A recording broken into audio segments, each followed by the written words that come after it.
namni viidiyoo kana sheerii naa godhu nama rabbiif jecha na jaallatutu sheerii naa godha. Oromoo kiyya qaalii waggaanii Roomaadaamii dhufee dabarfatee jira.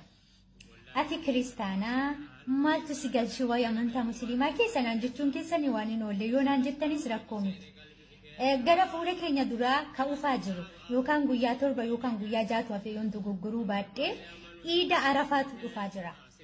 Yeroo baay'ee ayyaanni gaafa dhufu guyyaan Iidaa gaafa dhufu duuba keenya bareechachuuf uffannaa keenya bareechachuuf yaalii guddaa goona. Otoo nuu danda'ameeti uffata addunyaa kana irratti takkaa uffatamee hin beekne uffannee osoo nama caallee argamne yookaan otoo nama duratti bareennee argamne das nu jedha. Ilaami obboleetti kiyya musliimaa, ilaami obboleessi kiyya musliimaa maal jechuu barbaade ni beekta?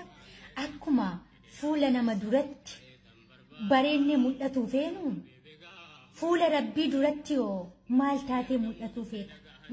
Nama meeqatu keessa isaa bareechachuuf nama meeqatu gandummaa dhiisee arrabsoo dhiisee kutaa wal qooduu dhiisee amantaa wal qooduu dhiisee obboleettiisaaf obboleessasaaf boolla qotuu dhiisee lapheesaa kana qulqulleeffatee fuula Rabbii ilaalaa jira.